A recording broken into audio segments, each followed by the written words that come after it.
Welcome to yet another Instagram Live, coming to you live from the auspicious location of Carlsbad, California. The wonderful Carlsbad, California, and our beautiful setup here. You are joined once again with myself, Gary Baker, and my ably assisted cameraman when he's not falling over stuff, just to prove it's all live, the wonderful, talented Mike. There's his thumb, very important. He will be asking any questions you wish to put out there today on this live. We are live with everything about banks. Not a phrase I use a lot in the UK. This is going to be all about fringes, just to let me put this one out there. And as you can see, I've got someone who's desperately in need of a fringe. My wonderful Beverly, she's been my model today. I've already done a class this morning.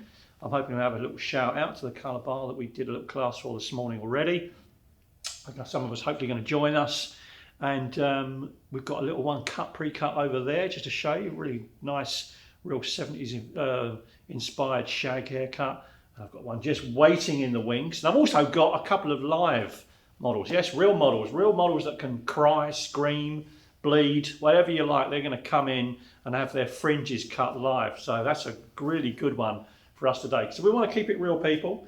On this Unite Hair TV on Instagram. It is going to be recorded, so you can catch up with it later on our Insta stories, I do believe.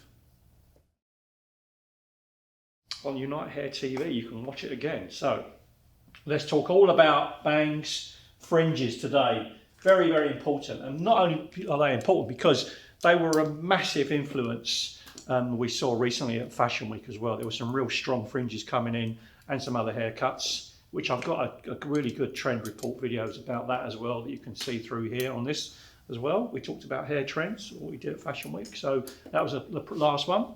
And let's talk about maybe a consultation with a client. First off, introducing them to a fringe, what one's going to suit them, etc. So, wonderful Beverly here, we're just using her as a model. And what I like to do initially when we're talking about fringes, they may come in and say, oh, I want a curtain bangs, I want this, I want that. And I'm like, okay, let's have a look. Let's just pull all your hair back off the face and have a look at face shape on what we've got through here. And this would be a classic. Oh, I've got a round face. I wouldn't suit it if my fringe is cut straight across through here. Well, potentially yes, but more so potentially no. I just do this, put my hand on here, you instantly see that face shape changes, okay? Your eyes are drawn naturally to the largest area of skin you can see, so subconsciously we're drawn up to this area, whether we like it or not. So as soon as I put my hand over here, we're instantly drawn into further down, eyes, cheekbones, etc. So that's the power of a fringe straight away. So when we're looking at that, we can then start moving our hands around, and when we're looking at how does fringes change the shape. So there's your curtain bangs, there's your sweeping fringe, be it that side, depending on what the eye is stronger, because very rarely are face shapes symmetrical both sides. So I think that's also very important sometimes to think what shape is going to suit that side and that side. You can see through here, just even on the mannequin, if I do one side and I do the other, slightly different, even on a mannequin. Isn't that surprising? Through here and through there. Sharper that side, isn't it? So we'll be looking at that, how we incorporate fringes into this. So I've got the first one I want to do is that curtain bangs. Something like this is very relevant, sort of like this shag look we've got through here where they sweep out. I want to show a very, very simple technique, and what I find is the most reliable for doing it for me personally.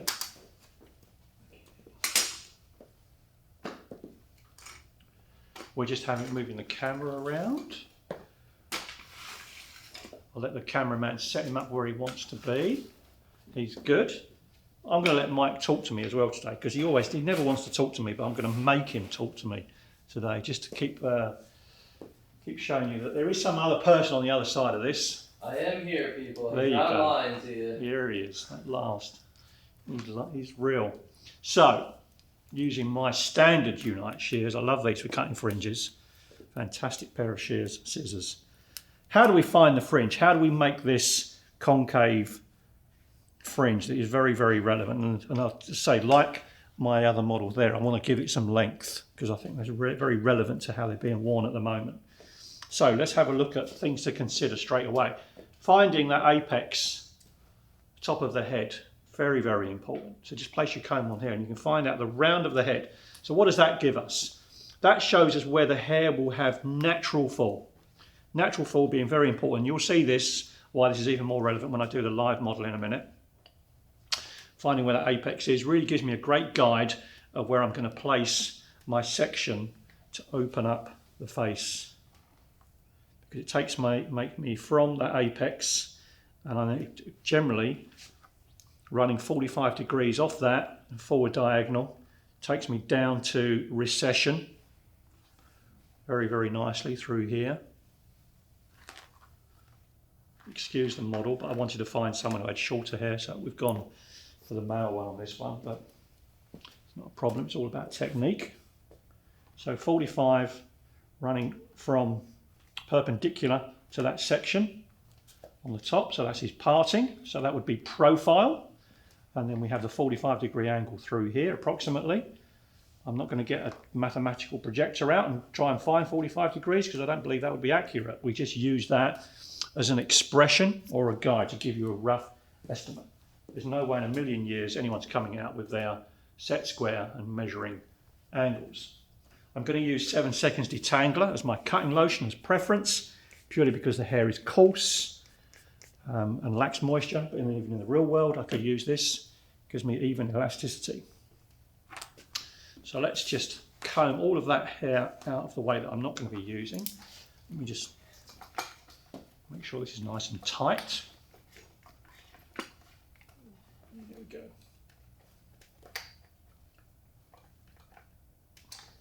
All right.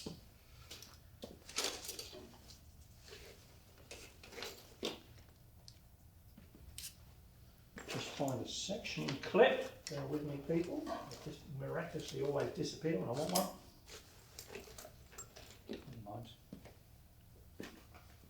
So to find that perfect shape,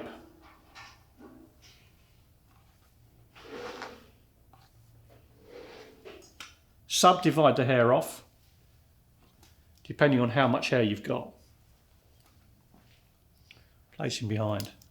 Now for this, I want to make sure I'm side on to the camera. And before I cut it, I'm going to talk about a little bit of technique. So I'm working on central section, middle of the head, okay? I'm elevating that section out directly from the head. Is that 90 degrees, true 90? No, but we're going to call it 90 degrees from here. So we're coming out from the head shape. It has to be elevated. I'm only going to use a section I can cope with in my fingers comfortably. Bearing in mind tension value is always going to be different between where I grasp the hair tightly in the beginning of my fingers and working my way through to first and second knuckle. By the time you've gone second knuckle, the hair is much looser. Okay, you always have greater tension at the fingertips. So, in fact, taking that in case in point, I'm going to do a smaller section in the middle to start my guide. And we like to err on the side of caution. We're looking at how the length of the fringe is going to impact, and we can then drop as a guide our fingers to find out where the length is going to sit. So knowing that full well, looking at depth of forehead becomes very, very important as well. Elevate straight out. My tension now stays constant. Fingertips back to second knuckle. So here we go. Keep our elbows up. Elevate out. Which is a great guide, and I can see this on camera. And we'll cut accordingly. And I'm only going to cut a small bit. Find out where that's going to sit. So that instantly sits right on the bridge of the nose through here. So that's going to be my shortest point. I'm going to show you a different way of cutting this as well afterwards, obviously, because there is a couple of ways of doing this, but we're going to continue now working on travelling that section across So the difference being is that we're not going to follow it around. We are going to carry on pulling and elevating directly out from the head at 90, okay? Let me show you 90 again through here.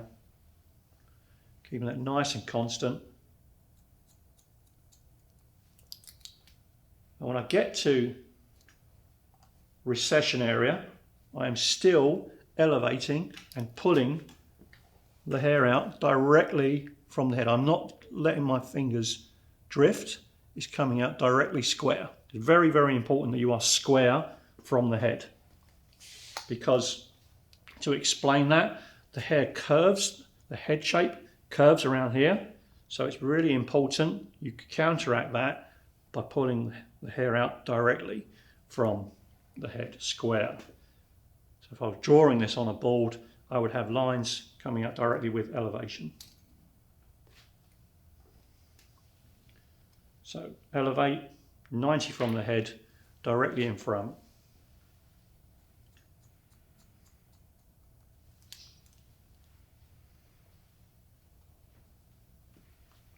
And you repeat on the other side. I'm right-handed, it's going to look slightly different in the camera to you. So from here, I'm going to work in small increments when I'm working over to that side. Why do I do that? Purely because, like when I'm doing any one length line, what would happen if I went way out to the side is that I'm guesstimating. I call that guesstimating of where that is going to finish. So to counteract that and to stop me maybe cutting that shorter, I work in a smaller increment as I'm travelling across. That way it keeps me constant with the guide I have previously. Elevation stays the same.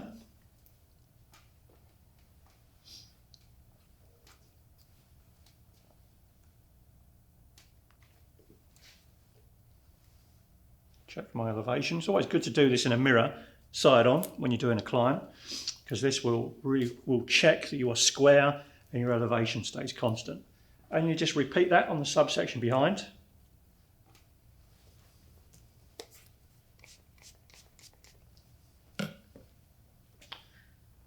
We go down to the middle again. Elevate, elevate. So the tendency to be here would maybe to pick the hair up too much or to let yourself drop. Okay, so we're just going to make sure we stay constant on the elevation through here, nice and square. Check your guide so we're not cutting into it. Tension stays constant. I only cut back to the second knuckle and move across accordingly. So it's just nice and methodical. Any questions so far, Mike? Nothing yet. Nothing yet. Everyone's just tuning in.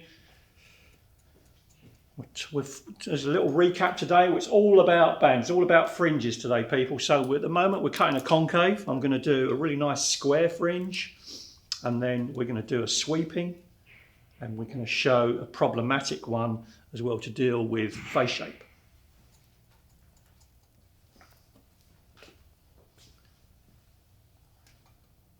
So back to the other side. Once again, if we need to, we work across in increments, but we've only got a small amount there to cut. Nice and square from the head elevation.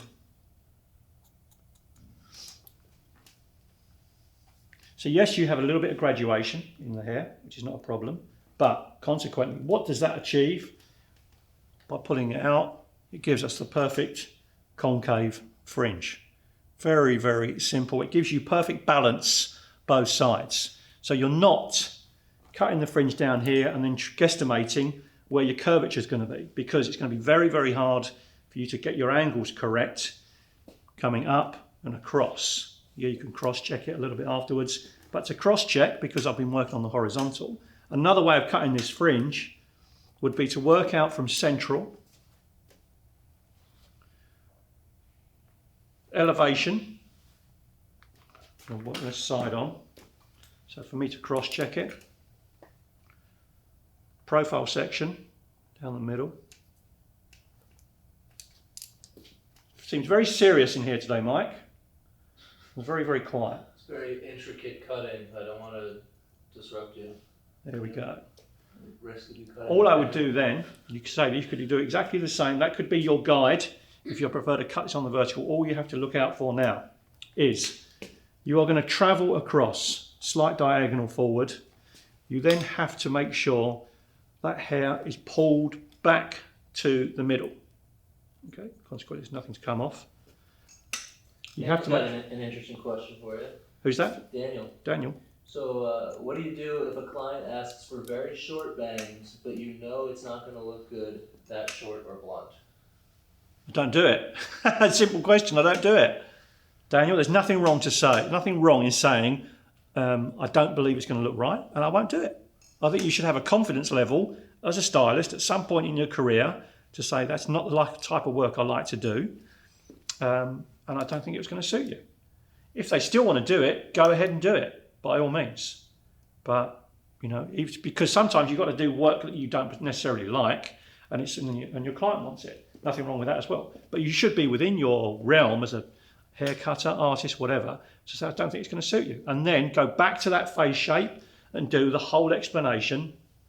Even better, grab yourself a hair weft. Very simple. Cut a small little hair weft, place it on the head. No one's going to lose the hair then. I would have to. I've always got hair wefts lying around in the salons, etc. from when we did hair shows. They're inexpensive. You've got offcuts from extensions. Get one that matches the hair colour. Place it on the head with your assistant. You don't have to glue it. Stand in there. Cut your fringe really short and say, there you go. It's a no risk, win-win scenario. Because you might be surprised at the hairdresser and say, actually, I really like this, even though you didn't like it. And the client might say, oh, you're right, I hate it. Or we all love it, win-win. So that's my go-to. Because I used to create faux fringes for people who used to go out in the evening with hair wefts anyway. So that's what I call a get out of jail free card. It's your Monopoly community chess card, for want of a better expression. I hope that answers that question. Good one. A lot of hairstylists might be thinking the same. Keep your hair wefts, people. Keep your offcuts from extensions. Keep your tape-ins. You'll need them. So we were doing exactly the same on the other side. Slight forward diagonal, making sure that we are coming back to centre. So the number one thing to remember about this is that you stay constant. If you push the hair with your section, you may have a tendency to push the hair too far away from centre and then pull it back on the other side. So that's why I like working out square from the head. It keeps me all aligned. My arms are square. I cut a straight line, but obviously when it falls, because we're not working at natural fall, we have this beautifully concaved fringe. To turn that into something that would sweep a little bit more, aka 70s inspired shag, like we have here. We know that short hair supports long, short hair pushes long. So all I would have to do, come back to center section.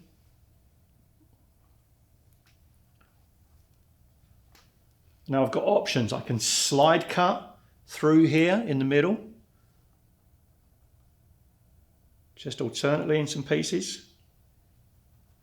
And just by doing it very, very lightly on that middle piece, that is going to support that fringe and help that push that away from the face shape.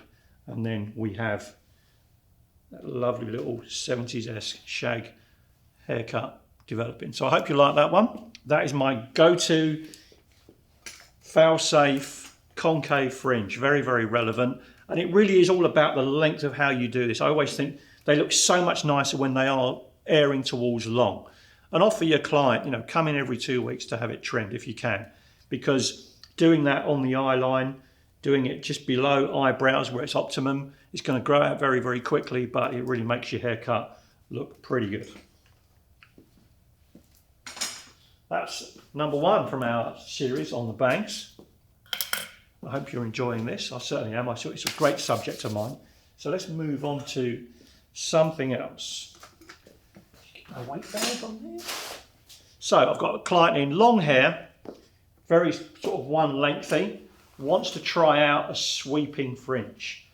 And I want to do this very, very quickly. Maybe some would argue maybe not quite as technical as some would like. But as I said, we like to cater for everyone. So I can do this with a razor because I think this really lends itself to a razor. And I want to do a sweeping fringe. And then everything I look for when I'm doing a sweeping fringe on the haircut. So a little bit of 7 seconds going in. We're working off her parting, obviously. Any type of razor is good, but it's the technique is what we focus on more. It becomes very, very important. Excuse me. So to create that sweep, what are we looking for? So I'm going to subdivide that section off first off. Once again, working from the parting, coming to recession. It's going to be my first section. So we want to make sure this blends in with all of the hair, the actual haircut. If I find she's got too much hair through here, I'm going to subdivide that again. Great thing to do working on fine sections with a razor if you're not experienced in it. And this is a great tool, especially if you've got clients with extensions. I think it's the #1 way of me to blend in the actual hair. I'm going to use this more in what I call like a sweeping, sliding motion, as opposed to normally with a razor, you always feel like you're texturizing the hair backwards and forwards, and I'm going to actually carve this and move at the same time. So something slightly different. So what are we going to do? We're going to create a shape that comes across. It's like what I call like a question mark, I suppose, really like a teardrop is probably the best way of looking at it. Teardrop shape, because it becomes very, very flattering as opposed to just thinking of a straight line. So how do we achieve that? So lots of tension is required because you want to be precise in using the razor. You're going to present that in your fingers, lots of tension. My tension now starts in that knuckle through here. I'm really having to push those fingers, and to accentuate that, as you can see, I push my thumb on top of that middle part of my finger to create tension on that middle. Very, very important. If I don't do that, I have a little bit of, my hand might have a tendency to drop a little bit, okay? So, wrist stays nice and high, thumb goes on the middle knuckle. I don't want to come in too short. I want to start this approximately down with the nose. I use just the very corner of the razor, okay? This is a slider, but it doesn't really matter. You can use any razor, but you're only ever going to use just the very, very corner. Well, I just dropped that on the hair and it just cut some hair. It's hilarious. From the nose, just instigate, just introduce the razor through. I pull across and then I sweep back and drop my hand accordingly. All right, I'm going to do that very, very slowly again on the next section behind it, taking in more hair.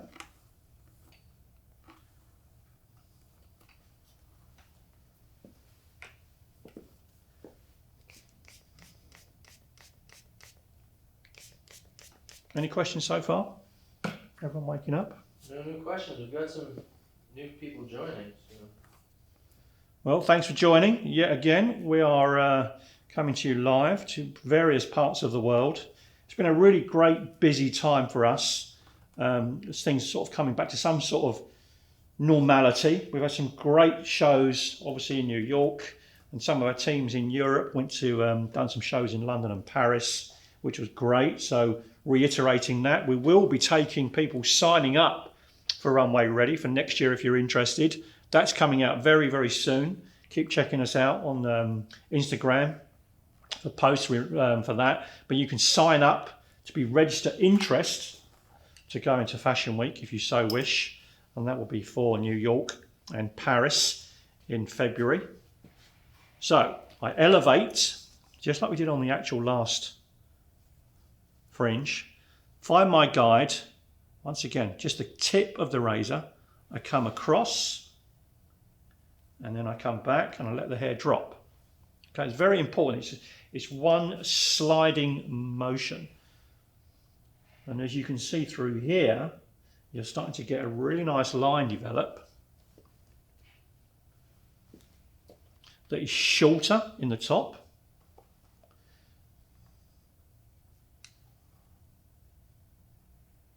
and longer through the bottom. Consequently, the short hair pushes it away.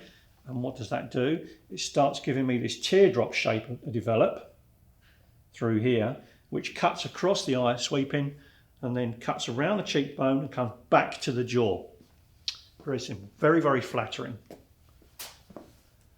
Somebody new who joined wants to know what product that is. Is that the detangler? It's just 7 seconds detangler. Just a great cutting tool, and you know, as I said before, great if you're using it on extensions, etc. Especially with a razor, because you want, this is precision cutting with a razor. As I say, I'm not coming in there to create texture or anything like that. I'm just using it because the nature of the tool allows me to cut the hair in this fashion that would be a lot harder, I feel, with scissors potentially. So it's almost like I'm drawing a line. That's all I'm doing. This is my motion with my hands. Let me just show you. I come across and take it back. So I'm thinking short to long, leaving longer. All right, so there's my shape. And that would be just like me saying I want to draw teardrop shape in a fringe. I do exactly, I sketch it with the razor. And that is the motion I'm doing. I'm doing across, down. Okay, so there's my length, because that allows the bottom of the hair, when as soon as I pull my hand away, allows the bottom of the hair to drop out. So maintaining length. Very, very important. So another thing to look out for, you'll see when I'm sectioning the hair, is that I'm pulling the hair across. Okay. Very, very important that I do this to maintain length. I'm not pulling the hair down because that's going to take out way too much hair. We're maintaining some length in the fringe, especially with longer hair. It's really important to understand that. We come across again and we drop it out, and you'll be finding you're just taking out less and less hair at this point. From side on, you can then see how that teardrop shape is working through here.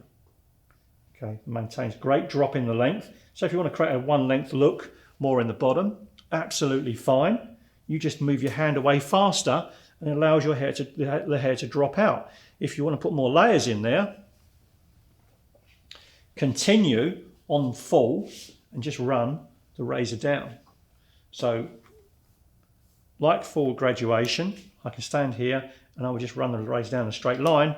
To maintain length, if the hair is quite fine, I pull it away sharply, the bottom falls out, I maintain length. So just one important thing to understand when you're using a razor like that, the more you pull the hair away from in the opposite direction, the quicker the hair falls out, you maintain hair. So anyone who's a bit scared of using one, just let the hair pull away, drop it, elevate, the hair drops out, you're not cutting the hair off. And there you go, there you can see our teardrop shape sitting beautifully, how it comes across the eye. It's what we call like that little peekaboo section through here. Cuts around the cheekbone and then cuts back in onto the jawline. So that is my sweeping fringe. To blend it through on the other side, so we have some semblance of balance. For this side, we do it slightly differently. I'm only going to take one very small section of the fringe as my guide. 7 seconds comes on. So generally, when you have hair that has got a part in one side, hairdressers have a tendency to forget about this side, and it never looks quite the same, it never looks as layered. Unless you are taking hair and cutting it to 2 equal sides of parietal ridge, etc., you forget about this side. You can have more layers on that side and less on this side. So we create an optical illusion to make it look balanced. We said before, we've taken a very small section of that hair across as our guide, and we work natural fall on this section. Natural fall with tension means it's just the hair is being pulled straight down. I can't reiterate like that. Is extreme amount of tension going in there. So I'm going to make sure this stays really nice amount of fluidity in here.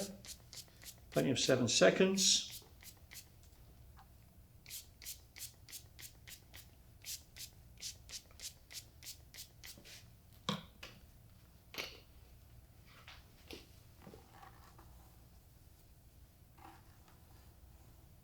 Very, very important to remember, depending on the hair type you're working on. Make sure that your porosity values, etc., remain constant. So if you've got hair that's heavily coloured, what's the stretch on that going to be like? All of those things really important when you're doing fringes because they're such a visual statement. So if it's really porous, I'm going to err on the side of caution and add a little bit more length to it because I know it's going to spring up when it's dry. Look at your root base, see if there's any problematic areas, like little kinks in the front, etc. And once again, it's going to ping up as well. So we've got our guide on that side. I'm going to take a small section just like we did on the other side, purely because of the quantity of hair. So diagonal back. If she had bigger ears, I could flip it behind her ear, but it's just about going to work.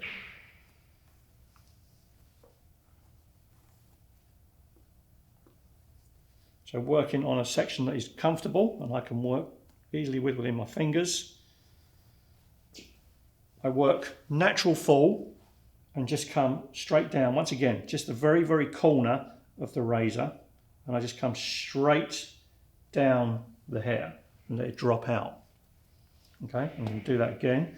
So what happens is, it's not like forward grad. The next section behind, diagonal back. I'm not going to go looking for hair. Just comb it straight down, natural fall. Very, very important to make sure we're doing natural fall on this. It's where the hair lives naturally, obviously. Plenty of tension once again. So I'm not pulling the hair forward because the hair's not going to live out there. It's going to sit here. I'm not trying to remove weight. I'm just trying to create the optical illusion. Straight down the razor. My hand's dropped out. And what that gives me is it layers, want a better expression, that side perfectly just to sit in some sort of sense of uniformity with the other side. So we're not removing too much hair, it just creates a semblance of balance with the other side.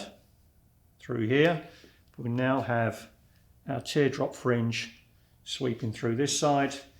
If you want to, you can make that pop on the other, and you have balance sitting both sides through here. And as you can see, because I've dropped very, very quickly, my layering effectively finishes just through here and drops out where the hair's finer in the bottom.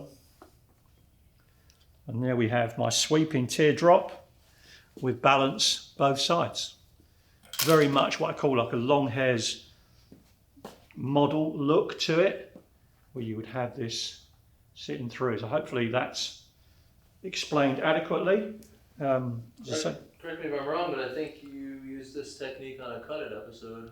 Very possibly, yeah. This is my go-to for any... Paula, right? Long layers with long fringe? Yep.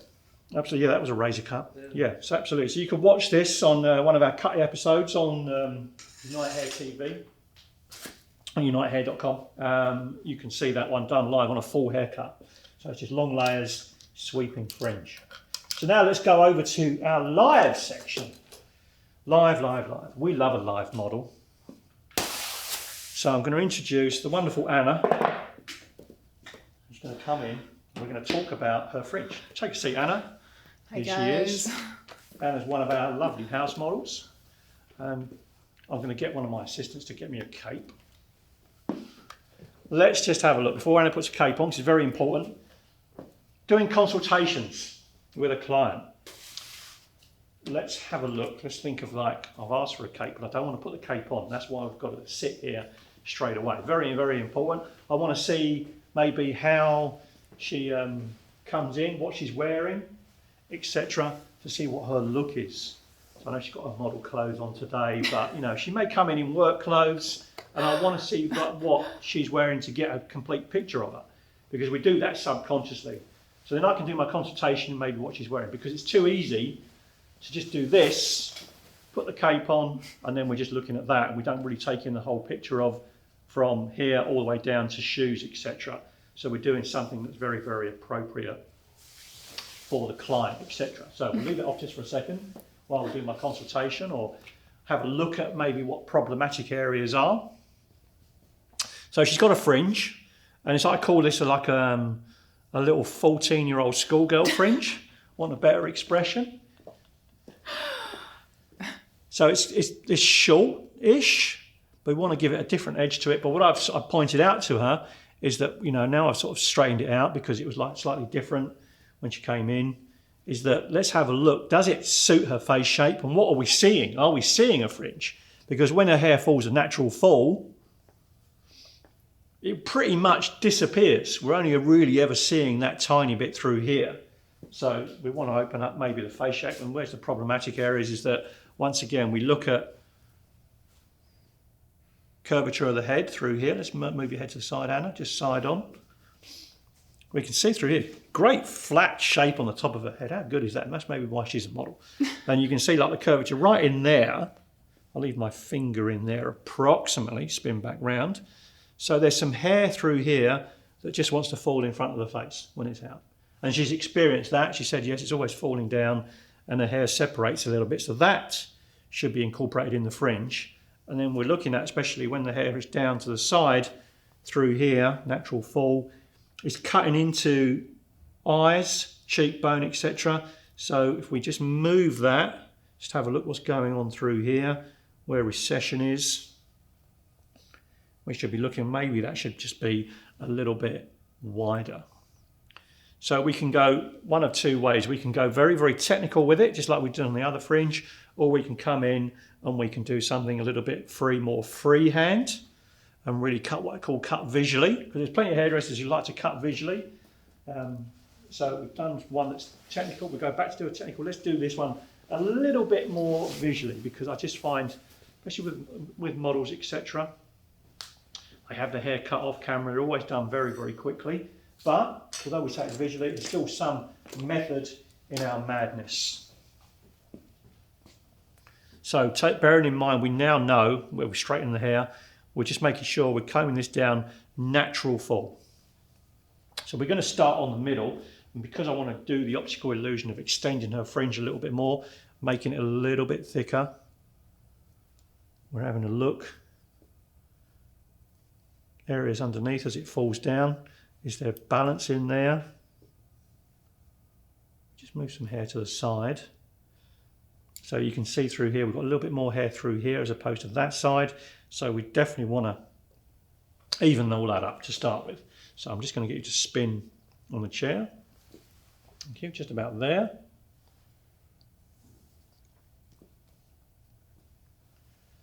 So we've already got the old fringe, that's going to work as our guide already. So I'm going to come in, I'm going to point cut this. So it's a point cut effectively.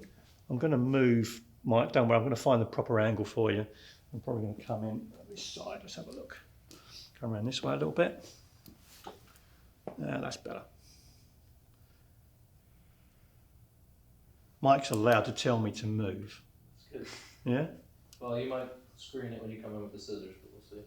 Well, that's what I'm hoping for. But because I'm point cutting, Michael, I'm coming in directly through here. There you go. So how do we point cut effectively? Very, very important. So a lot of people I will see, they point cut, they come in and they'll just chop. Well, you're just texturizing the ends of the hair there. You're not really effectively point cutting, because the idea of point cutting is you're creating texture and removing a little bit of length at the same time. So we're looking at our guide already that we have through here. I come in, I'm making sure my fingers are deep enough in there that I can influence and actually get deep enough into the hair shaft. Once again, we can use a little bit of elevation if we want to increase the curvature. I'll spin Anna around a little bit more.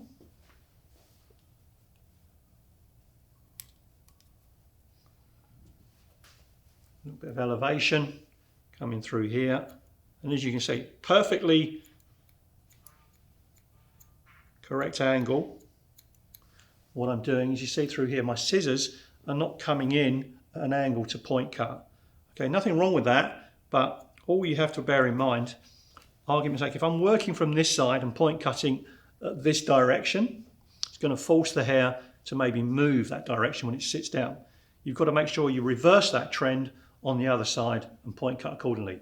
Don't work across the whole way, point cutting that direction, because you're forcing the hair to travel that way, unless it's what you desire. So just an important thing to think about when you're point cutting. Think about where the scissors come in, where they impact, and where the directions of your wrists are when you're traveling, because how it will influence the hair.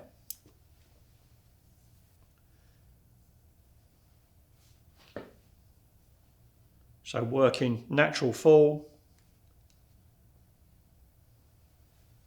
We're going to just take it down. There we go. Ideal right down into that recession area, splitting that in half. Edge of the eyebrow, impacts cheekbone, just really where I want it. Coming back to how we did previously, but I'm working out directly from the head in this one. I'm not coming back to square, so slightly differently.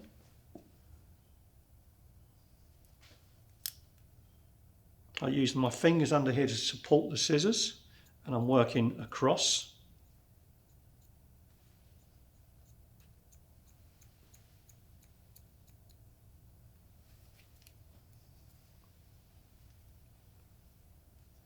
So we've got all those factors. We've got elevation, working at 90 from the section. I'm not traveling this way, I'm not traveling like that. You can see through here, my section through that, perfectly straight out.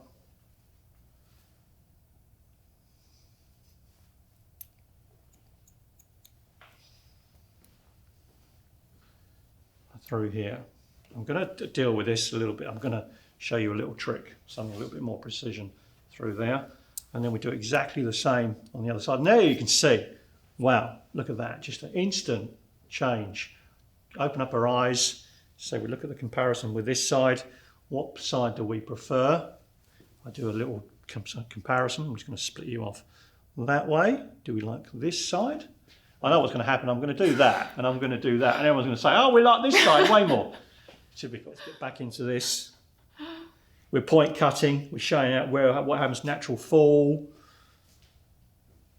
Apex at the top of the head to find out where to start the fringe from.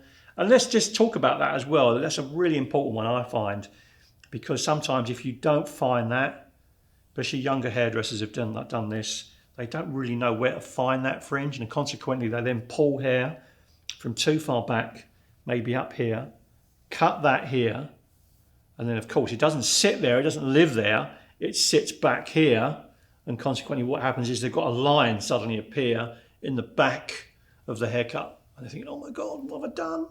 Put a line in the fringe. So really important to understand apex at the top of the head, natural fall of the hair. You won't go wrong then.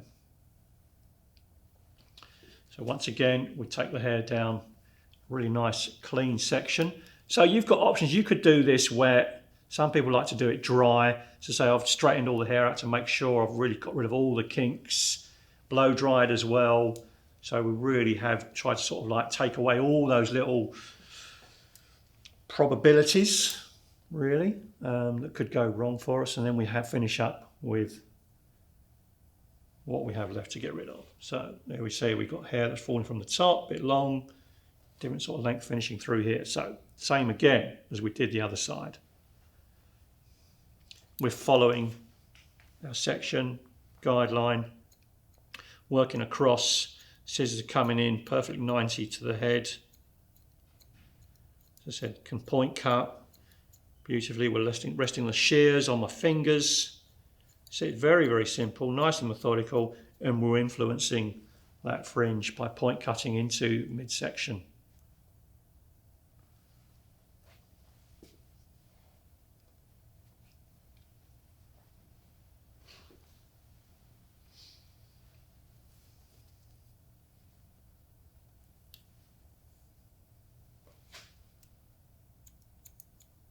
A little bit of hair, more hair falls this side, so we just take out a little tiny bit more weight.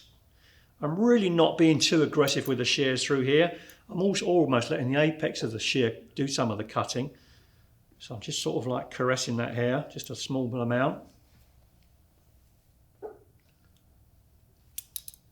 So my final piece of the jigsaw for this, to make this look amazing, is that we're going to sculpt this fringe to sit around her cheekbones a little more. when you've got great cheekbones, I always think you should, you know, just allow yourself to sculpt the hair a little bit. So for that, I'm going to come in. I'm hoping I can get this to work on the camera a little bit. There we go. I can drop, maybe not, drop through this side. Here we go. Come in this side. I'm going to find out where the hair finishes, and just using apex of the blades, I'm just going to gently carve that down.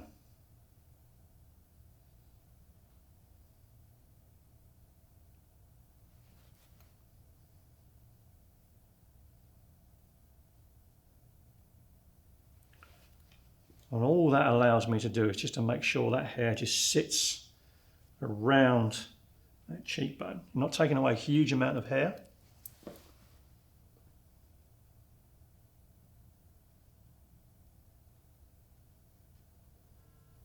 Further I take that down, that will allow the hair to sit around and kick back a little bit. So there we go. I'm actually going to cut Anna's hair again in another week or so, and we're bringing it up into jawline. So there's another reason for our madness, because you can see what, as soon as we do this, what that's going to do. It's going to look so sharp on it. So that's another reason why I'm doing this. It really pulls, and you can see the transition what we've got now between the cheekbone through here and just that side. It's just slightly different, but it's just enough that you can see, like, it's throwing that shadow out through here, and it really does sit, it really accentuates the cheekbone through there. And we replicate that on the other side.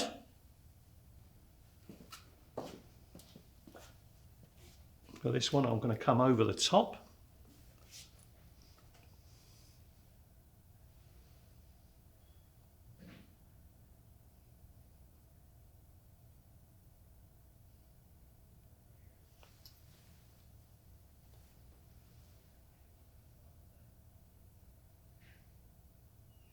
And it's just enough. I mean, less is more, but it's just enough to make sure the hair just sits away from the face and sits round through here. You can't really see it, but it just influences it enough.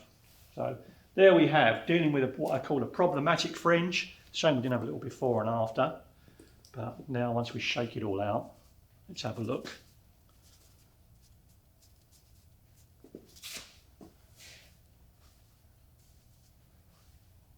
Voila, we give her a little model fringe, looks great. We have balance, wonderful. So there we go, Anna, fantastic job as normal. That was one of our live models. I've got one more for Bangs on Monday. Come in, Abby. We're going to deal with something a little bit blunter, something that's got a little bit more problematic areas. Got this lovely little 20s box bob going on, very, very popular. This young lady has started, you might see her on our Instagrams. She started with hair down here. She went in like a page boy halo haircut, and then she's come in with this lovely little 1920s bob. Fearless, but it's just going to show there is a trend out there for young ladies, young girls, wanting to cut their hair off. It's just, there's definitely a statement. We've had this a couple of times from models coming in the last few weeks. We had another one that's on my Instagram account. It's had a beautiful little box bob put in after seeing the models in New York. So there's definitely a trend happening there, something where the haircuts are a little bit stronger, they're not so chopped into. So something to be sort of like aware of. These trends don't happen overnight, they don't come straight in, go bang, they have what I call like a slow growth, and then they go pop, they really do fly, and you'll see them everywhere. So just one to be aware of. So same thing again, let's have a look at problematic areas that we may have to deal with, how the hair's been growing out, growth patterns, etc. So just a little bit of straightening to go on maybe. So looking at the hair, what I'm going to do, nice little prep. Come back to one of my favourites, Dry High, dry shampoo. Just a nice little prepping tool, just allow me to sort of, if a client comes in, maybe not got freshly washed hair or whatever, I want to deal with it. I want to give it a nice little professional finish. So opposed to just going straight in there and cutting it, sending it out the door, I want to give her something to make her feel like I'm doing a little bit more of a service than maybe she would do at home. So consequently, I'm introducing her to a new dry shampoo. Whether she knew she was going to get it or not, I'm going to put it in because I want to prep the hair accordingly. Even if the hair was freshly washed, no problem. Extend the length of that blow dry. So dry shampoos, self-explanatory. You always give them a nice shake. Blast a little bit in.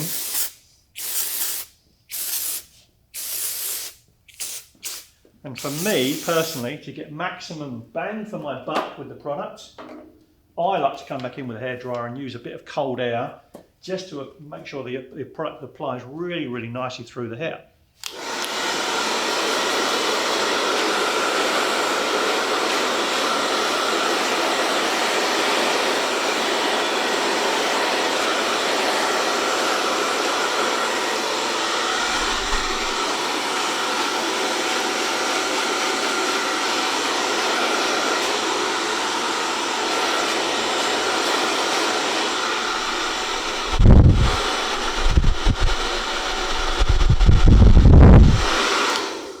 Instantly see the hair jump up a little bit, which is great. So there we have our instant dry wash, and we're just going to deal with those areas around the front. Abby's got terribly hair that kinks all over the place, so for her to maintain this hairstyle was very, very brave of her to do it in the first place, but she doesn't mind. I think she's been quite enjoying it since she's had it cut. Oh yeah. We just iron out a few of those little kinks. Nothing too crazy, but once again, it's all about the service you're giving your client.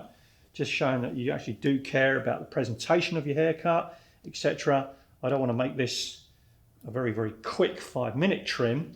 So you could schedule it into appointments, etc. Knowing full well you've got maybe a lot of clients who have fringes. You know, just give yourself a 45-minute section of the day and just put in a couple of them. Always worth to offer.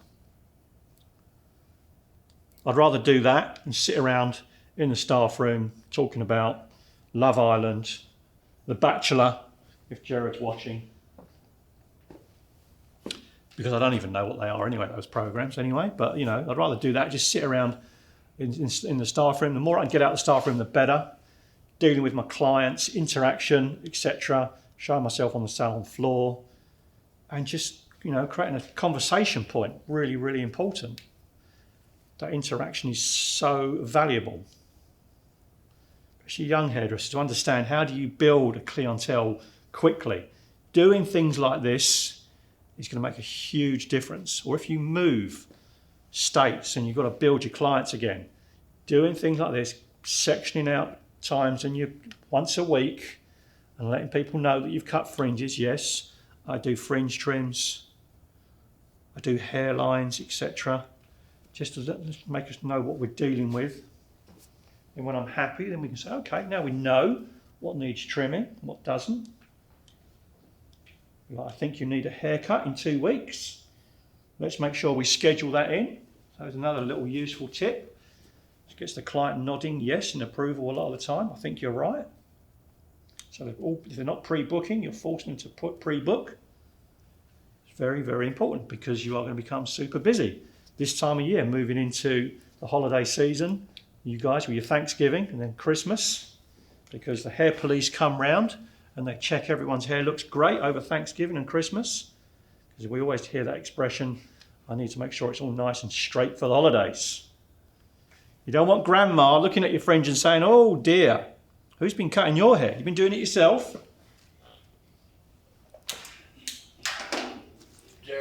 Shout out said, don't fight it. Bachelor Nation. Bachelor Nation. I'm living it, Jared. I'm living it.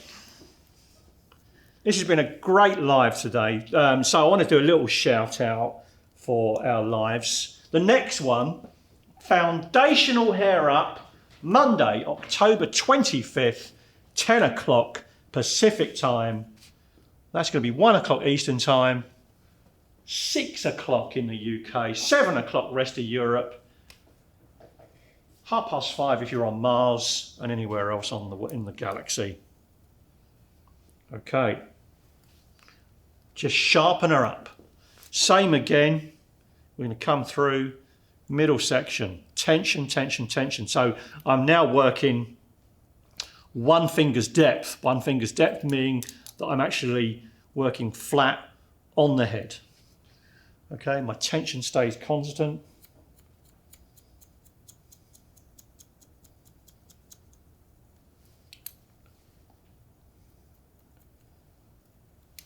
My cutting technique, very, very important on this. I have the tension stays even. The way I use my scissors, younger hairdressers, as I say, I'm not chomping at it because I'm going to create see the cut there, Gary? deviation. No. So. Well, just tell me to move, Mike. Yeah, maybe try the other side of her and have her walk around with you. Let's have a look at the camera angle. Let's go that way. I should be, or because I'm looking at the camera, I'm always doing the opposite side. Let's go this way. There you go. That should do it. There you go.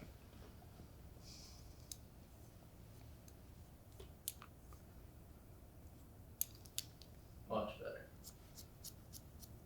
So I know I'm only taking off a small amount, but still very, very relevant. Spin around this way a little bit more.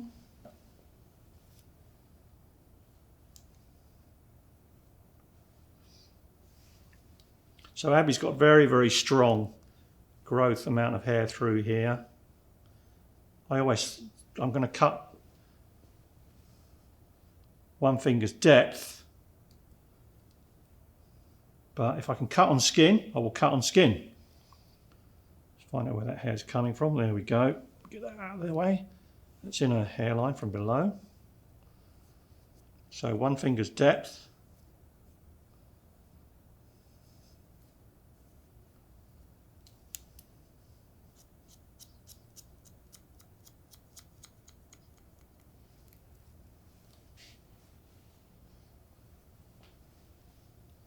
So the tendency here would be to come in with scissors and try and cut it that way. But the problem, what you're going to do, you're just going to keep sweeping the hair away. Okay, so as soon as you do this with the scissors, it pushes the hair. You never get a great line. So just come in with tips of your scissor and come in and you chip accordingly. Just like point cutting, look at the angle of my scissor being. Am I going to come in this side and do exactly the same? No, I'm going to reverse and I'm going to come in and chip the other way.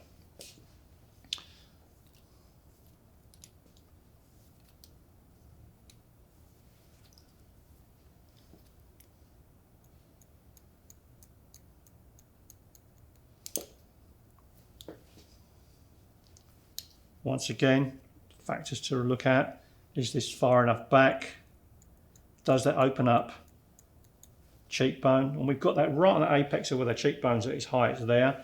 The hair just sits now just behind it. So just another little thing to think about. Where's the relationship between that area, eye socket, cheekbone, ears, etc. It just sits really, really nicely there now at the top of that cheekbone. So it just sits over the top. I think they must have done that subconsciously back in the 1920s. Josephine Baker, etc., and all those lovely haircuts. Because they're bobs. They would never had Sassoon precision cutting back then, but they still look great. Louise Brooks, the actress who made this famous. Always important one to reference. Come all the way around. How's that, Mike? You getting that one? See when your hand comes up, yeah. Well, if you're going to do that point cut again, it'll be fine. Well, not quite. I haven't cut this length yet, this side.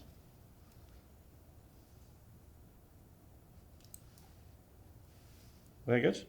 I can see it. Oh, on the other camera. Just so everybody else is aware, we do have another camera filming this simultaneously to be uploaded to our Unite TV platform. Much higher quality, more zooming in, kind of a better in-depth look at it. So be sure to check that out if you feel like you're missing something on the Instagram Live. Yeah, it's before I got sidetracked. You can add these to your calendar. They're all recorded and found on Unite TV under live replay. Have you got any questions? If you want to put any questions to us, even regarding this subject or anything else, products, future lives, future videos, etc., email unitetv@unitehair.com, and you'll find us on Instagram, unite_hairtv.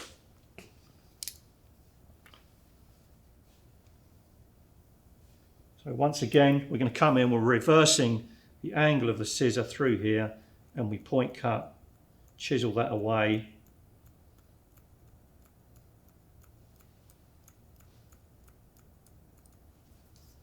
Accordingly. And it just sits in really nicely on both sides. So we've got really lovely lines sitting through here. There we go. That's got that lovely 20s vibe all about it. Look at that, straight out of the Gatsby. Fantastic. Abby, thank you so much for that. We need to colour that hair. So that's all for our lives today. That was our Bang Bang, all about fringes. I hope you enjoyed it. I certainly did. I think it was a great amount we covered. We covered our sweeping fringes. We covered our curtain banks. We got a little bit of product to use in them, how you can emphasise them, etc. Shag haircuts, sweeping fringes. What am I going to use on things like this? Oh, I'm going to use texturizer, liquid volume, bit of smooth and shine, a bit of argan oil to pull that apart, etc. It's they're very, very current. All working. Haircuts like this, you can see them, find them on unitehair.com and all our Cut It series. So once again, I'd love to thank you all for joining in. Listen to me once again on a Monday morning, and I will hope to see you Monday, October 25th for Foundational Hair Up.